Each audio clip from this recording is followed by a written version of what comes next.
Grossi Posse Packer Nation. Welcome to another episode of Packcast, the podcast where you don't have to be a Packers fan, but it sure does help. I'm your host, Tom Grossi, and after a interesting win, to say the least, on Monday night against the Lions, we turn our heads and our direction west towards the Oakland Raiders, who are coming into Lambeau Field this Sunday. And so, of course, just like we do every single week, we are bringing on a fan of the opposing team. And this week, we have an incredible Raiders fan. We have Brian with us. Brian, thanks so much for coming on, bud. Hey, thanks for having me. This is a blast. Absolutely. And you know what? It was one of those things that we had a scheduling conflict with the last Raiders fan. And there was a part of me, I was like, all right, you know what? I'll just do this by myself. You know, I'll dress up as a Raiders fan and give some fake answers. But I was like, you know what? No. I actually want to talk to a Raiders fan because you guys have had one of the craziest seasons, and that's even before kickoff. Before the first game even happened, you had enough news to fill an entire year. And I was like, I have to find out what is going on and how Raiders fans feel besides what they're chanting at AB, during games. So, to even get started, let's go back to the very beginning of time here. I gotta ask how you became an Oakland Raiders fan, because I feel like their fan base is so incredibly loyal and diehard. And even if the stadium's not doing so great or what have you, they're still going to show up to games. They're still going to be incredibly into the game. And I have to ask how you found yourself as a part of the black hole. So it's actually my uncle's fault. I grew up in Massachusetts, and I was born in '83. So when that was the last year the Raiders won the Super Bowl, I believe was the '83 season. And my uncle was a huge Raider fan growing up.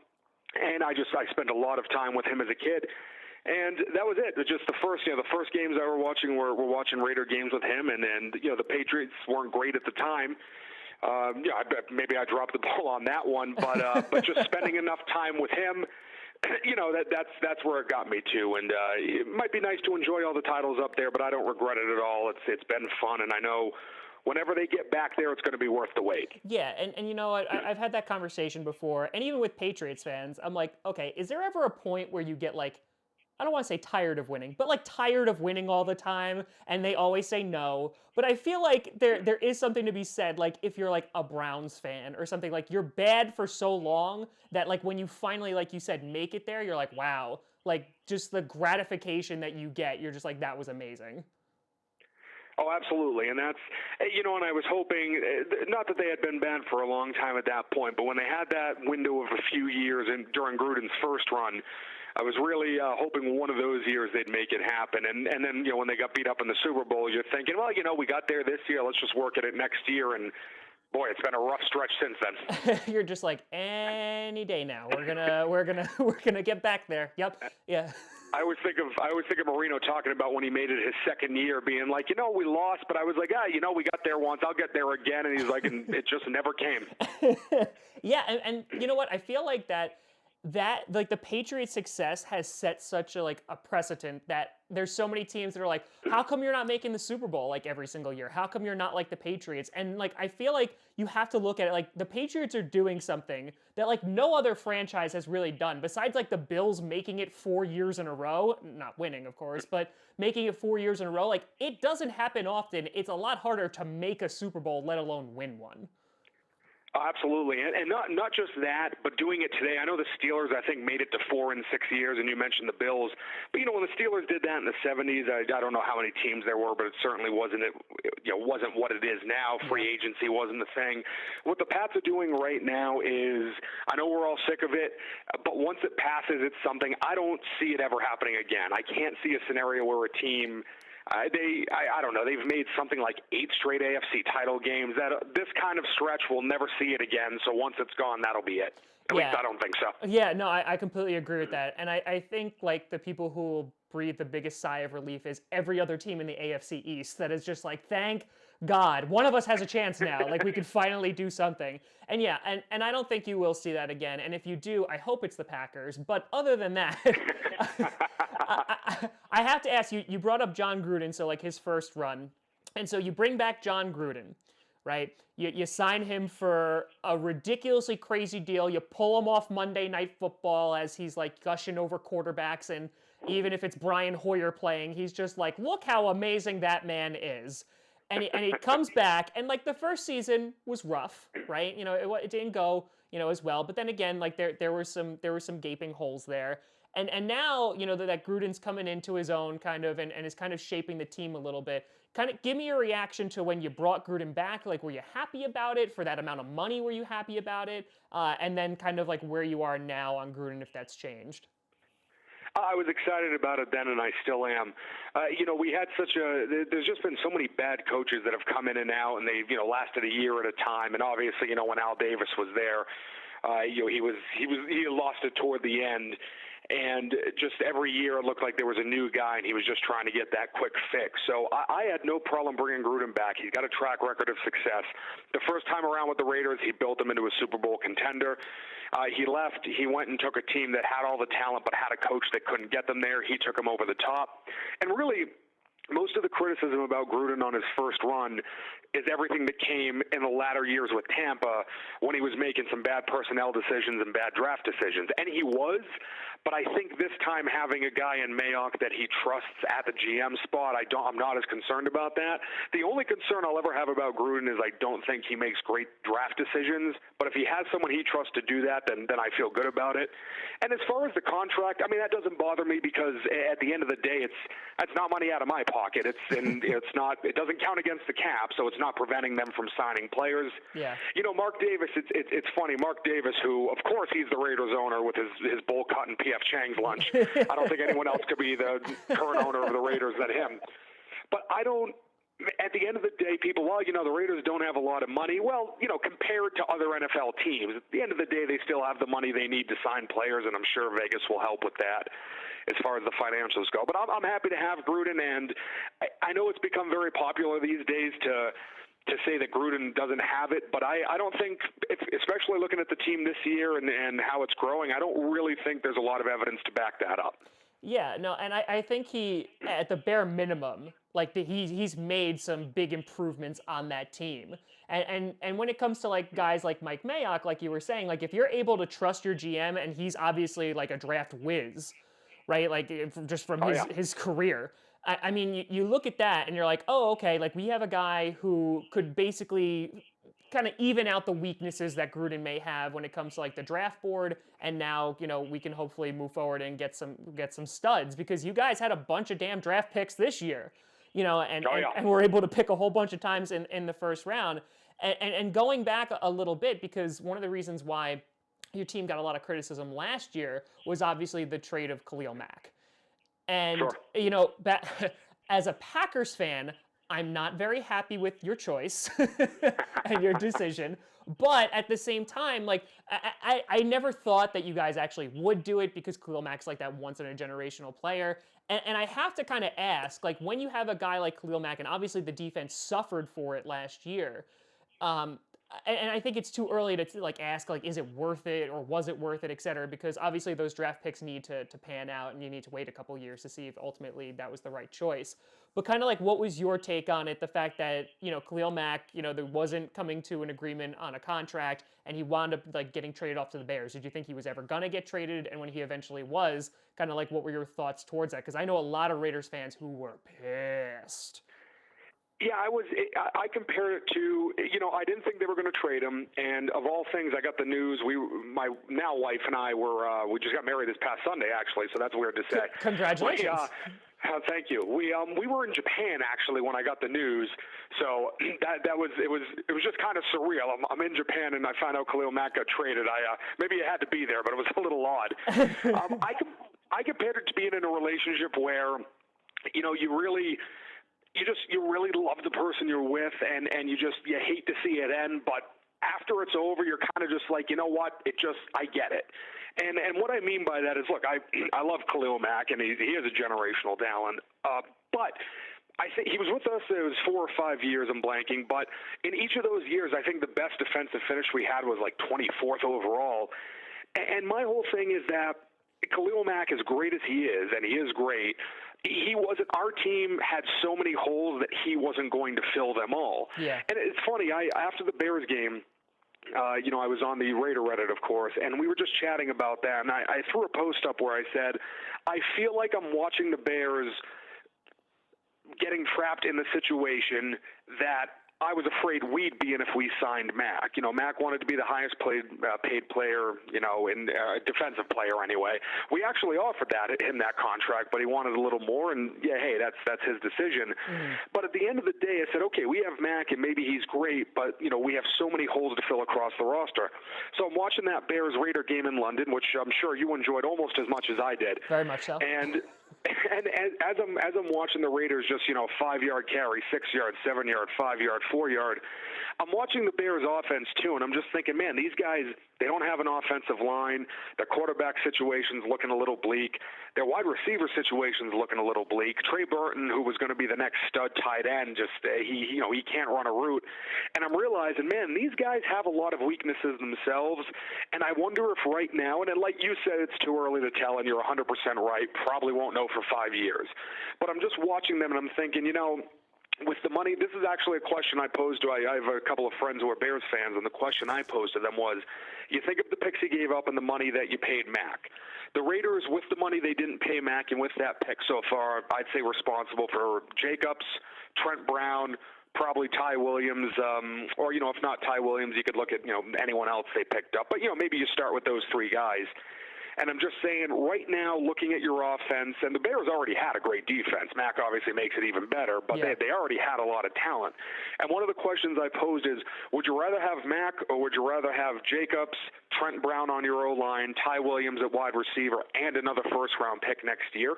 And, in all fairness, it was split. One of them told me they would. Another one's like, yeah, I couldn't say no to Mack. And maybe that's the right answer.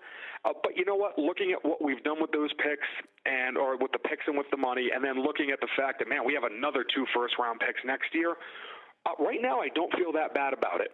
Yeah, and I get that because, obviously you guys were talking to the Packers, but you were like, oh, no, the Bears will get us the lower draft pick, which didn't work. But, I thought about it, and again, like you said, I would love to have Khalil Mack on the team, but we also had so many holes on the defense, and with the money that we didn't spend on Mack, we were able to go and get Zadarius Smith, Preston Smith, Amos. We were able to go and kind of plug those holes, and now we have a defense which is significantly better than what we have now. And obviously we're able to get guys like Rashawn Gary and Darnell Savage, who we wouldn't have been able to sign if we gave away 2 first-round picks for Khalil Mack.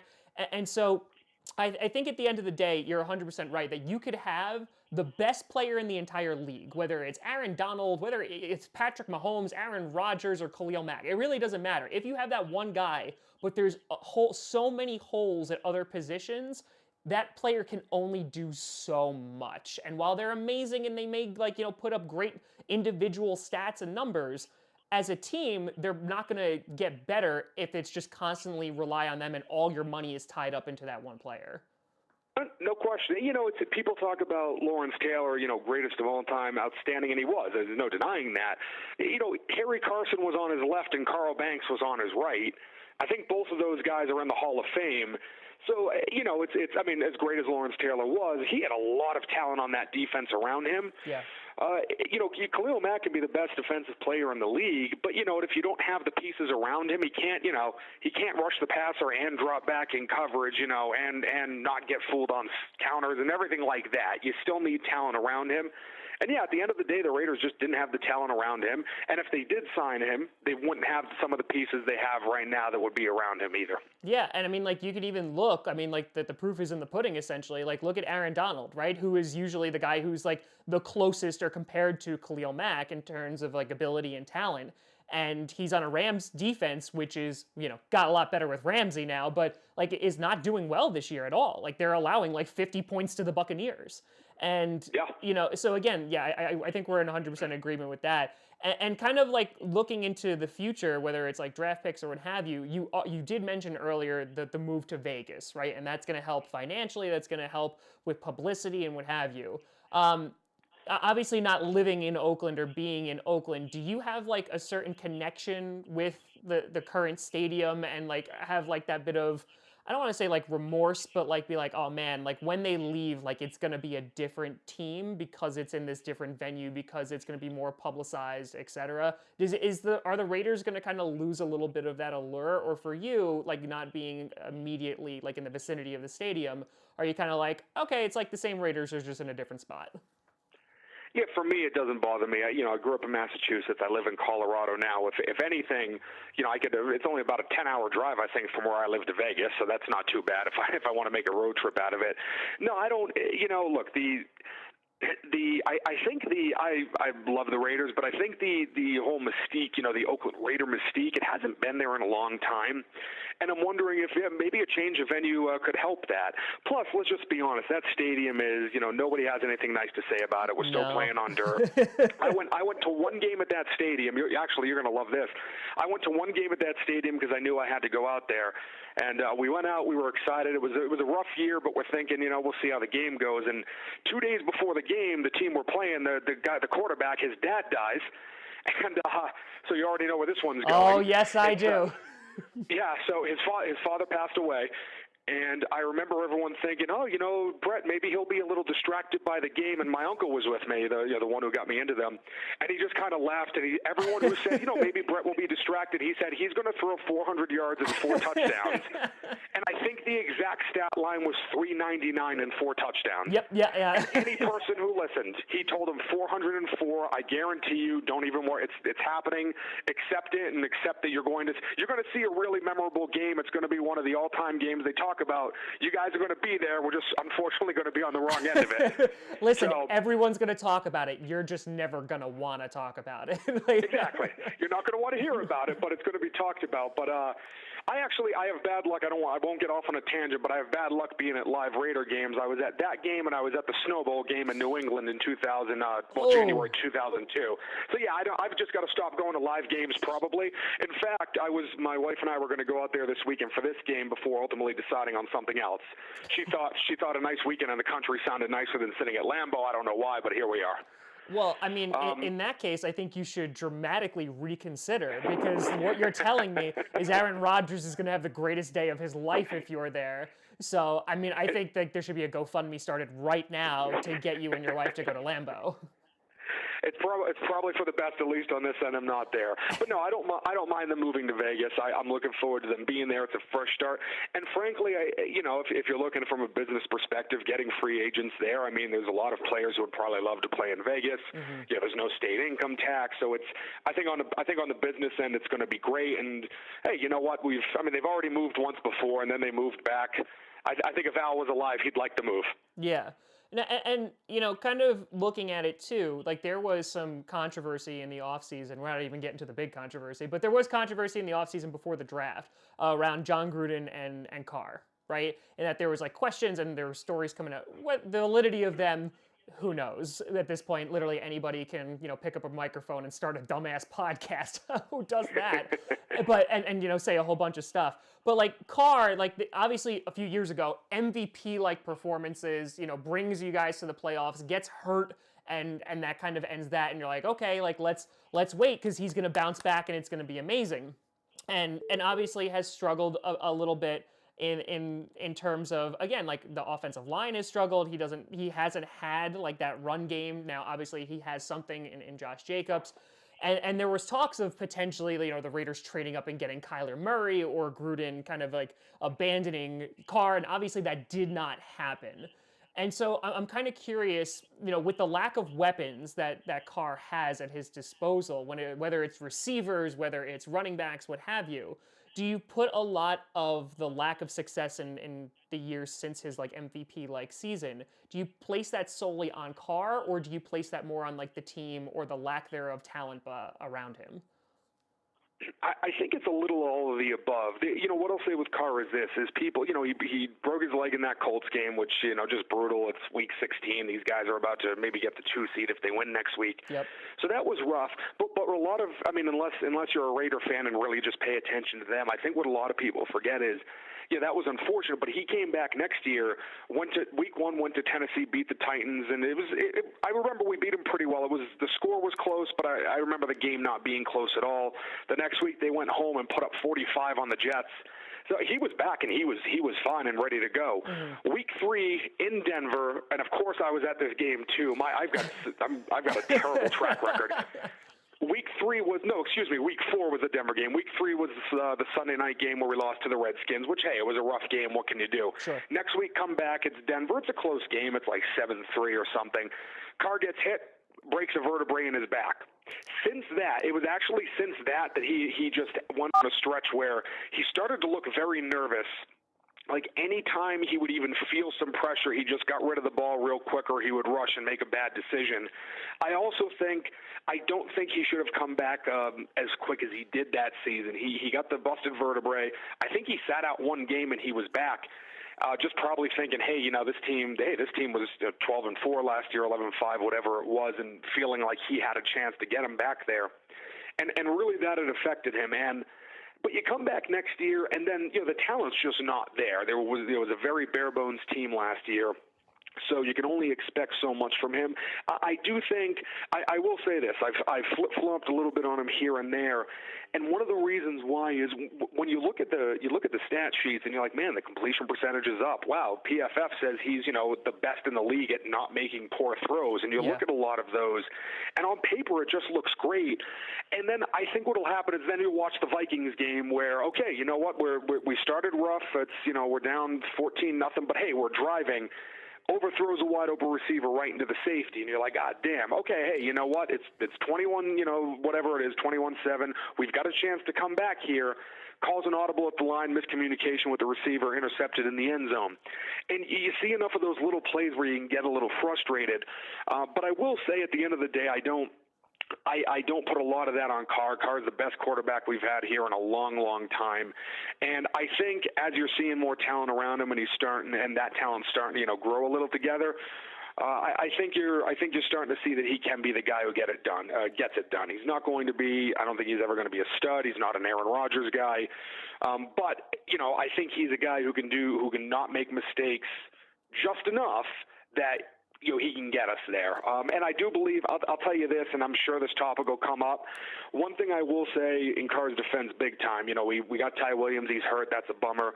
I know we're going to talk about, Antonio Brown at some point, and I will say if Antonio Brown was here, I don't think anyone would be questioning, is Carr the guy or not? I think he'd be showing you. And for the record, I don't think the Raiders were ever going to draft a QB. I think that was just a lot of, how the season is. It's like we've just got to say stuff to get people excited. I don't think it was ever considered. Yeah, no, and once you get into like the depths of the offseason, you're just like, okay, let's talk about anything.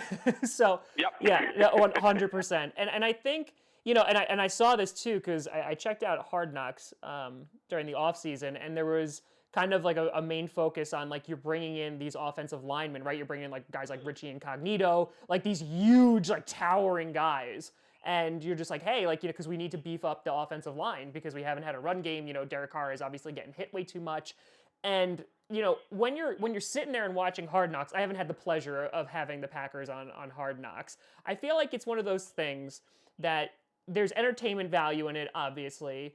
And then as like a fan of the team, like, is it one of those things that you look at it and it's like, okay, like this is just to kind of like get me excited and I just look at this like an entertainment value? Because like, for example, the one with the Buccaneers, like it was like last year or a couple years ago, I think it was a couple years ago, like they made the Buccaneers look amazing. And I was like, wow, this could be a really good football team. And they sucked really, really bad. And I was like, oh, okay, this is a lot of entertainment value. So like when it comes to Hard Knocks, and because then you get the critics, right? You get critics who are writing badly about the Raiders and are like, oh, like look how much of a disaster this is. I think the combination of Hard Knocks and Antonio Brown created like a perfect storm of just like, oh wow, like we're gonna see what happens this week, in Oakland. Kind of like, what are your thoughts on like the whole Hard Knocks, like I don't want to say debacle, but essentially like the coverage that you got on your team? Do you look at it as like, wow, this is a really great inside look at my team, or is this just here for entertainment value?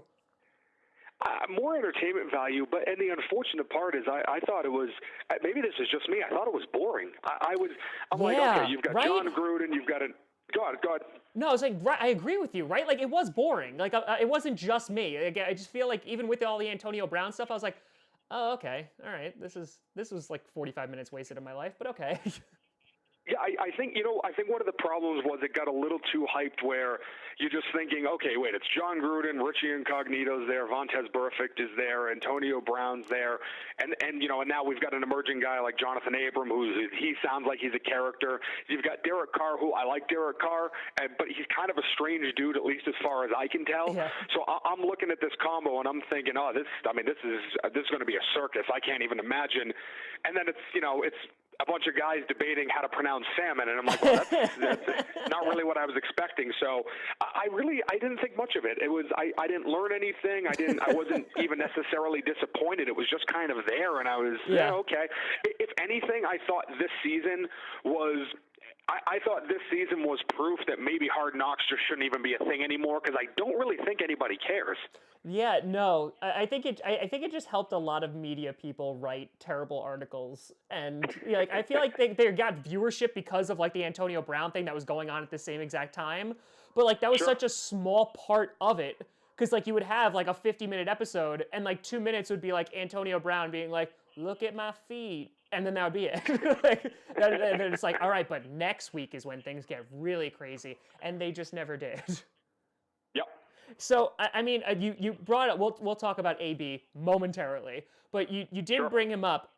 So, Vontaze Burfict. I'm curious of what your thoughts are, because obviously, with that hit on Doyle and, getting suspended for the rest of the season, he does have that history of hits that seem unnecessary. He's targeting guys' heads or what have you. And Gruden was vocal about this, being upset about the fact that he was suspended. I'm curious on, like, from a Raiders perspective, and considering he was on your team, like, what did you think about, like, the whole hit? What did you think about the penalty that got passed down to him? Do you think it was justified? Here's what I'd say. If Burfict had levied a hit that was one of his, look, I didn't think it was a cheap shot, because honestly, I felt like it was one of those plays where Doyle fell to his knees, and there are certain times where head-to-head's going to happen, and it's really not anyone's fault. It's just guys are sprinting at full speed, and if one guy just stumbles a little bit, what might have just been a clean shoulder shot will be a head-to-head shot. He's had some real dirty hits, and if I thought this was one of those dirty hits, I'd have no problem with the year suspension, because, I mean, dude, you just keep doing it. It's unfortunate. I think it's one of those unfortunate situations of, a guy who, that guy who comes to your job and he's just late all the time, and he's always got some lame excuse. Oh, this happened, that happened, and the boss is like, you know what? Enough's enough. Yeah. And then the one time he's late, he gets fired, and he's like, yeah, but something actually happened this time. I actually did have a flat tire. And you're like, you know what? You might be telling the truth, but the fact is you keep doing this, so I don't even care if it actually happened. You've just used them up. I think that's where we're at, where it's like, I really wasn't going for that. Maybe you weren't, but you know what? It just keeps happening. Yeah. So it's tough, and I want to be a little more upset about it than I am, but I do kind of get it. But I don't think, and to his credit, even Doyle didn't think, I don't think it was, all right, I'm just going to launch at this guy and try to kill him if I can. I really don't. Yeah, and like you said, I think if that history wasn't there, we're not talking about this, right? Like, he's not suspended. Maybe he gets fined. And that's that. But like you're not gonna be able to avoid these injuries. But I think it's because like people literally put like clip shows together of like, look at this one and this one and this one and this one and this one, and there was enough like public outrage, and there was enough of just like, okay, listen, like we kind of have no choice here, because if we fine you, then we're just gonna be like, okay, it's the kind of same old. Like we need to progress with the punishments, considering it is happening. So whether it was a mistake or not is kind of irrelevant at this point, because like you said, that past is there. Right. And, Raider fans, we always, lately, especially during this poor run, we're always thinking that the league's out to get us. And it's, when you're having a rough stretch, it's very easy to point to that stuff. But there's probably a reason that that teams that haven't been doing well keep having this happen, because at some point you've got to change. You've got to change the culture, or you've got to change. You've got to change your own luck. I'm sure you heard a lot of, obviously, the Lions-Packers game. Everyone was talking about refs, and I do think there were some bad calls. I also think the Lions, had what did they had it on the 1 or 2 yard line. You're in Lambeau, it's 10-0. Run the ball in and put it away. Instead, you kick a field goal. And I remember, again, my wife and I watching that game. We saw that field goal, and she actually looked at me and said, "Well, they're going to lose." So at some point, you can blame everything around you want, but you have something to do with it as well. So maybe you can debate whether or not it was really a clean hit or not. Maybe you can debate whether or not he should have got suspended. But at the end of the day, the reason we're at where we're at is because of everything you've done leading up to this point. Yeah, no, I completely agree. And so to kind of get on the topic, we've got nearly half an hour of like dancing around it, and it's finally here. So Antonio Brown, yeah. So gets traded to you guys for next to nothing, right? You obviously signed him for a big contract. Everyone around the league is looking at this like, oh my God, the Steelers got fleeced. The Raiders won out on this. You guys give him a ridiculous contract. And it's like, oh my God, like the Raiders just got one of the best wide receivers in the league, if not the best. And it's just going to be a complete game changer, right? You see him, you're excited for him. And then slowly but surely, like it just slowly like chips away of like, oh, he has an accident in which, he gets frostbite. And you're like, okay, like, it's a little ridiculous, but, you feel bad for him. It technically is an injury. And you're like, okay, that, it's not technically his fault, even though he didn't wear the white, but, I mean, like he didn't do that on purpose kind of thing. And then, Sure. You have the helmet debacle and you're just like, okay, like that's still a little bit more ridiculous. And he threatens not to play football over it. And you're like, oh, okay, all right, yeah, that's not great. And like it just slowly descends into complete and total madness. So I have to ask, what kind of roller coaster were you on? And at what point was it when he was actually released, or was it at a point earlier where you're just like, okay, if you never showed up again, that would be great? It was, brutal. When we made the trade, I was ecstatic. I couldn't believe it, and then I saw a third and a fifth. And again, I'm just thinking, you know what? This is. I remember at the time just thinking this is going to be looked back on, and people are going to talk about, the all-time lopsided trades, the Herschel Walker trade, or whatever. And this is going to be up there with those. I said we gave away nothing, and we're going to get a guy who, everything. Just talking from a talent and preparation level of what I had read about Antonio Brown up through then, this is a guy who, at least as far as I could tell from just a work ethic and practice and getting ready off the field, just seemed like he had that Jerry Rice drive where, this guy, he just works and works. Yeah, he's a diva. Yeah, he's one of those, wide receivers who wants attention. So what? I mean, there's, it's that is what it is, but the talent's there and the guy puts the work in. So, if he shows up and says a couple dumb things, so what? He's going to get, 100 receptions, 1,200 yards, 8 touchdowns. Who cares? They're going to have to scheme around him. Ty Williams is going to be lighting it up down the field because of this guy. So I was thrilled. He comes out, the foot thing happens, and I'm like, that's. I was more laughing about it because I'm like, typical Raider luck. We get this guy here, and now he's going to have to sit out half a camp. Okay, whatever. Then he first mentions the helmet thing, and I didn't think anything of it. I'm like, all right, he's just complaining about a helmet. It's not going to mean anything. Sure. And then I start reading things about, he says he's not going to play. And now this is probably me just as a Raider fan not wanting to admit that it was going to be an issue. But I was laughing, and I just remember saying, you know what, he probably didn't even say that. Here's what happened. He said, man, I can't even play without this helmet. I love it. Some writer overheard it. Oh, Antonio Brown's threatening not to play. It's not even true.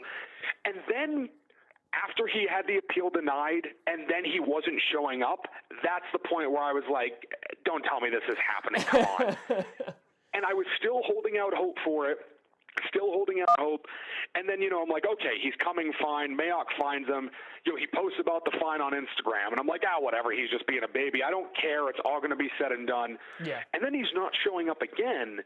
And, now you're starting to realize that Mayock's had enough of him. And then once he came and showed up and gave that team apology, he showed up, he apologized. I said, okay, you know what? We're good I don't now. care. He's been a pain in the ass. I don't care. He apologized. Now it's just about football, feeling good, and then the next day he's cut because he's throwing a tantrum online. Once he started throwing the tantrum and Mayock cut him, I was like, you know what? I was bummed, but I said he doesn't want to be here now. I don't want him here. Good riddance. Yeah. And I'll tell you this: the hardest thing about it is it's very easy to say, hey, he doesn't want to be here, we don't need him, and everyone rallies around that and we feel good about it. But I'll tell you this, in the back of my mind, and I don't think there's a Raider fan who would be, any Raider fan who denies this would be lying, in my opinion. There's not one among us who thinks that if we had Antonio Brown, or doesn't think if we had Antonio Brown, we wouldn't be 4-1 or even 5-0. Every single Raider fan honestly believes that, and that's a little hard to swallow. Yeah, no, of course. And I mean, like, listen, like you said, everything you said about Antonio Brown was 100% correct, right? Like, he's a pain in the ass, he's a locker room distraction, but at the end of the day, like, who cares, right? As long as he's producing on the field, then you know what? He can go make every video under the sun. As long as it's not undermining the team, as long as it's not distracting other players, and as long as he's showing up every single Sunday, he's playing to the best of his ability, and he's doing well, great, wonderful. We're all set then. Like, we're all saddled up. But it got to a point where it was like, does this guy even want to play football anymore? Because, right. like, or does he just not want to play for the Raiders? Because, like, literally at the end, like, he's posting videos of, like, I'm free. Like, he was so ecstatic that he was cut because he was actually being held accountable for his ridiculous actions. And what kind of precedent does it set if Mayock doesn't fine him? It just shows that, this guy can just run all over because he has the talent. And, like, that can destroy a locker room. And here's a guy who, it was just, this is a guy who in 31 years of life had just never been told no by anyone. And you know what? When nobody tells you no until you're 31, I mean, how do you react to it? Yeah. You don't even know what the word means. Yeah, no, you're 100% correct. And I mean, listen, I think the way that Jon Gruden handled it was absolutely, like, masterful. Like, literally, because he tried to give that guy so many chances and was like, listen, like, a lot of people are talking about how, like, ridiculous you are, and I'm telling you, like, I'm standing by you. Like, I just want you to play football. Like, we want you here. And, like, literally that phone call got posted on the internet. And it's just like, at what point are you like, okay, like, I'm done with you? And so he does his little fake apology, and then, like you said, like, he's cut. And then after that, you're like, okay, like, it's done now, right? Like, we're done. Then he goes and signs with the Patriots, and everyone's like, wait, what? Like, no. I'll tell you the worst part. The day it happened, we were going some friends for the weekend. There's a nice little site right up the way. And we got there. My other buddy's a Raider fan, and I told him what happened. He just shakes his head, and I swear to you, he said, you realize this M. Bleeper is going to sign with the Patriots in 20 minutes, right? And I just said, yep. And so I wish I could say I was surprised by that, but we knew it was going to happen, and sure enough, we get back, and I'm like, yeah, here we go. Yeah, no, so, it became like a league joke, right? Like, everyone was like, oh, Bill Belichick planned this, and then he actually got signed, and we're like, no, we were all kidding. Please, God, no. Like, please don't let this be reality, because this is... I'll tell you this. If Bill Belichick actually masterminded this whole thing, then I don't care what anyone says. He's the most evil, brilliant man in football history. I don't even know if he could pull that off, but if he did, God bless him. he's the evil empire for a reason. And exactly. So, and obviously he's not in the league anymore. So at the end of it, and he's complaining on Twitter of how the league needs him, and everyone's just like, just go away, man. Just go. The XFL doesn't want you. Just go away. and you know what the shame of it? I'm sorry, the shame of it for him, and then you can tell I have a lot to say about this, so I don't mean to cut you off. But the real shame is I look at this guy and I'm saying, look, the Raiders are trending in the right direction. This guy was only 31 years old. The league is 30, used to be a dinosaur. Now it's, clearly that's not the case as much anymore. And I'm just realizing, man, if you just showed up here, you could have even acted like a diva a little bit. But if you showed up here and just played, you had 3 years, $50 million. They probably would have signed into a 2 or 3 year extension at some point in there. Like, man, you could have been part of what I believe we're seeing a Raider turnaround. You could have been a part of that. You could have been a guy that that helped bring it there. If you were on this team for the next 5-6 years and you helped bring the Raiders a Super Bowl, you would have been a legend. I mean, anywhere you went that there were Raider fans, they would have dropped to the ground, and you could have walked on their backs down the street so your feet didn't have to touch the ground. They would have. People will, when the Raider team eventually wins the Super Bowl, that's what the fan base is going to think of the people that got them there. You could have played 5-6 years, put up ungodly numbers, probably finished second in every category. I assume Rice would have still been one.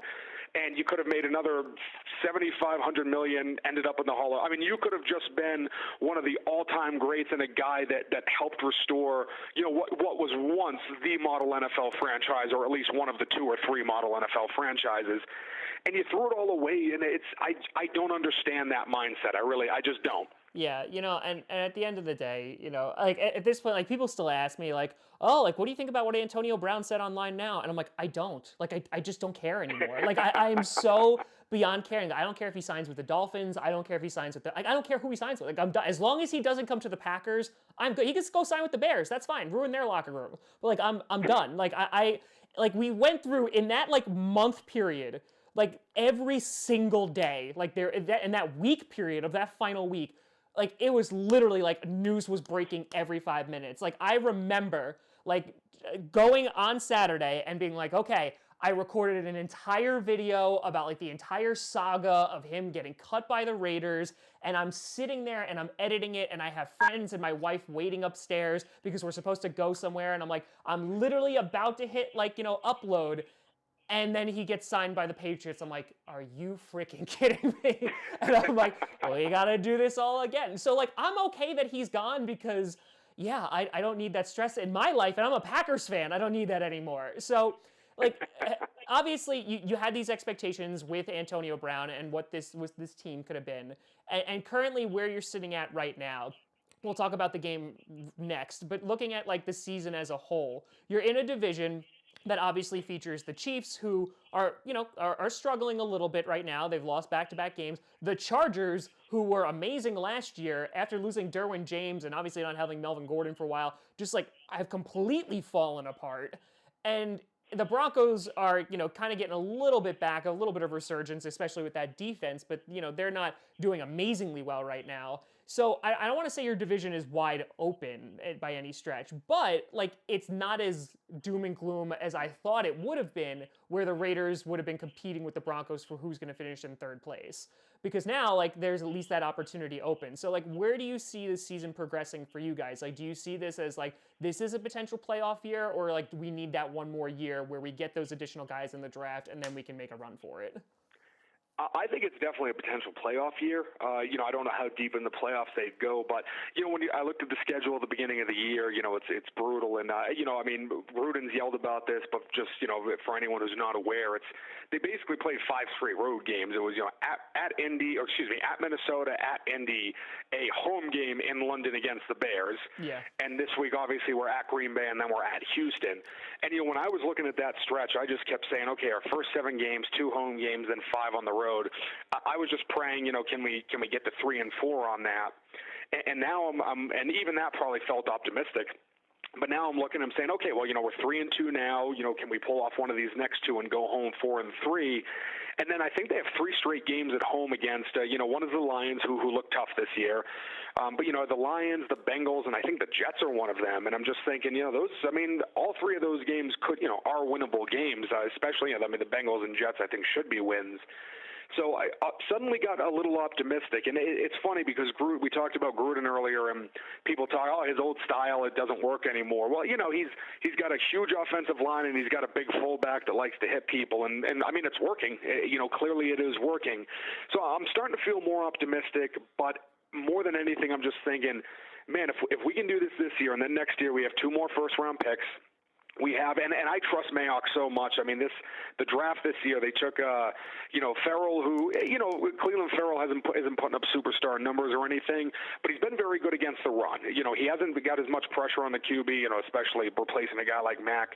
But he's been excellent against the run, and we keep reminding people, I don't think Mack had his first sack until week 11 when he played with us. So yeah. I think Farrell's got one or two so far. But Jacobs has been great. Probably he's on pace to be Rookie of the Year, or maybe right behind Minshew. I'll tell you the favorite. Jonathan Abram in about half a game, week one, became every Raider fan's favorite player. So, but I mean, not just him. I mean, Foster Moreau, I think, was a fourth rounder. He's doing well at tight end. Max Crosby, I think, was somewhere in the fourth round. He's doing well. Yeah. Hunter Renfrow, I think, was a sixth-round pick. So I'm looking at next year like, man, we have two more first. And Abrams coming back, and we have two third-rounders. We've seen what we can do with later picks. So I'm pretty optimistic about the team this year, but I'm really excited to see where it goes after this. And we were paying Antonio Brown $17-18 million a year. That's off the books. There's some guys next year in free agency we're going to be able to make a run at. Yeah. No, I think there definitely is a lot of stuff to get optimistic about. And considering the turnaround that you've been able to do from last year to just this year, and obviously, we're only on week 7 at this point. But, I think there's definitely a lot to be excited about. And if that talent can take like that second step, you're going to be just fine. And so kind of taking a look at coming into Lambeau this Sunday. So obviously the Packers defense, while didn't look good against the run in like the first quarter of the season, has looked better in the past few games. We're getting to the quarterback. That's great. The offense has been struggling at times, especially at wide receiver. It looks like Davante Adams won't play on Sunday, or Geronimo Allison. We actually just got a former Raider who played, 2 games for you, Ryan Grant, now on the team. And so kind of like, where do you see, or how do you see this game progressing on Sunday? And like, what are you going to be keeping an eye on? Because your defense, I think we can put up points, especially with guys like Abram out. I think we definitely put up points, but Josh Jacobs is going to be a really good test against our run defense to see if we're really there. After stopping guys like Zeke, hopefully we're able to do the same exact thing and then force Carr to be the quarterback there. Yeah, I've been trying to hype the Trevor Davis-Ryan Grant matchup as a big battle, but no one's really buying it yet. Which has been, I've liked Trevor Davis so far, though, so that's been good. I mean, I feel, here's the thing, I actually feel, when I saw we were going to Lambeau during the year, I was like, this is, I just wasn't looking forward to it. I feel a lot better about it now, just first off, for the reasons you said. I mean, Davante Adams is out. Anyway, he's amazing, so, him being out, and then Allison being out. I mean, don't wish anything bad on anyone, but those guys being out, it helps, it helps us, no question. And beyond that, too, I think, the Packers got put in a situation where if it was flipped, if the Raiders had a Monday night game and then had to play against a team that was coming off a bye, trust me, every Raider fan would be livid saying the NFL hates us in the schedule. This is bias scheduling, and it's terrible, especially coming off a division game. Yeah. So I do feel, hey, look, Packers had a Monday night game. We're coming off a bye. We should be the more rested team. Gabe Jackson is back, so the offensive line that we thought we'd have from day one is going to fully be intact, I believe, on Sunday. So I think, this is going to be the most cliche, boring thing I could possibly say on this, but I'm going to go for it. If the Raiders, their plan is going to be to just try to run the ball, and if they can run the ball, just keep picking up first downs on the run and control the clock, that's where I feel that we have a chance to do it. If we can't, if it's going to start to get to, we're not, Jacobs isn't getting his yards, we got to start throwing more, I'll probably get a little more nervous about that because, Rodgers, at the end of the day, it doesn't really matter who his receivers are. He's going to make something happen. Yeah. So more than anything, I think it's just a matter of can we just try to keep the ball away from him. But I feel coming off the bye and then the Packers having the Monday game, I actually feel a lot more confident about this one than I thought I would. And of course, I'm going to take Oakland to win because there's no way I'm going to come on here and not do that. But I do think it's going to be here's the one thing I'll be nervous about. If the Packers do what the Vikings did and jump out and all of a sudden it's 21-0 or even 14-0 in the first quarter, we aren't very good at playing from behind as far as I can tell. So we also have been a little rough playing it from ahead, to be honest. So, but I think if all of a sudden it's 14-0, it's going to be tough to come back from that. So they've got to strike first. Yeah, I think it's going to be very interesting because with the talk around Lambeau right now is like, okay, we need a wide receiver because, obviously we have Geronimo Allison hurt. We had EQ going down in the beginning of the season, so he's out for the entire season. And so we're really playing with, undrafted rookies, and we're also playing with, kind of like scraps here, and I'm hoping to actually be able to see, you know, what the talent they bring. Like Alan Lazard had a great game last week, and you know, it was really great to have him on the team, and I love his story and everything about him. But it's going to be tough, and like if you guys can stop Aaron Jones and Jamal Williams, you know, because that's what's really nice about this offense is that it is somewhat balanced, and that Aaron Rodgers hasn't had to be Aaron Rodgers, right? So like his stat line is not super impressive, but he could still make those amazing throws when he has to, even to, like you said, guys that are literally like off the street, essentially, you know, just like pulling fans out of the stands at this point, like the Patriots do. But, you know, if we're able to get a run game going and getting that balance going, we won't have to rely on him that much, but we can if we have to. I think it's going to be a closer game than a lot of people are anticipating. I feel like some people, Green Bay fans, are looking past this game because obviously we have a huge Sunday night game against the Chiefs coming up. Which if you're not rooting for us this week, obviously, you know, next week I'm sure we'll have an additional Packers fan over in Colorado. But no question about that. But I think, you know, good. I was just going to say it's funny that I meant to, you know, Devontae Adams. I meant to say when we were talking about your receivers, I think he became my new favorite NFL receiver because you mentioned Jones and Adams, or excuse me, Jamal Williams. Am I flipping my Jamals? Jamal Williams is the running back, and then Williams. That's what I was thinking of. Okay. Yeah, having those two, Williams and Jones, is the 1-2. I loved his tweet about basically saying we have the best 1-2 punch, and if you disagree, you're on meth. Yeah. And I was like, did I read that correctly? It was the funniest thing I'd heard in a while. I love him. Oh, I love him. He's great. And I do have to ask, I'm sure you've heard this joke or this comment a million times, but how did you guys put together a group of wide receivers that sound like Spanish explorers? Listen, we're just exploring end zones all the time. That's it. That's actually the first time I've heard that. But no, yeah. Now that I'm thinking about it, I'm like, yeah, I can see it. I mean, if you just wrote those names down and showed them to someone who doesn't watch football, they'd think these were the guys looking for the fountain of youth. I have no idea how you managed to get all those guys on one team, but good for you, because that's a fun lineup. Listen, you know, it's the age of exploration over in Green Bay right now, and you know we're colonizing that end zone. That's at least what we're going for. But Brian, it has been an absolute pleasure to have you on. Thank you so much, and I really appreciate you taking the time and talking Raiders football. And I do wish you luck for the rest of the season, and just not on Sunday. And I hope the Raiders are able to turn it around. And if Hard Knocks ever comes back, it's a little bit more interesting if they decide to cover the Raiders. I hope so too, and obviously not this week. But hey, next week we'll be cheering for you hardcore over here. Excellent, thank you, buddy. Oh, that was a great episode. That was a wonderful episode. God, just like they've been through so much. I just hope they go through another loss this Sunday. Then they can do winning things. That's fine. Just not this Sunday. But let me know what you think down in the comments below. What are your thoughts about this upcoming game? Let me know. You can always find me at TomGrossiComedy.com or at TomGrossiComedy and all the social media you see down below. Check out podcasts on SoundCloud, iTunes, Google Play Music. I have the hiccups. Google Play Music, Spotify, and of course the YouTube. And a big shout and thank you to all the Patreon members over at patreon.com/TomGrossiComedy. But thank you so much for watching. I'm Tom Grossi. And as always, go Pack Go.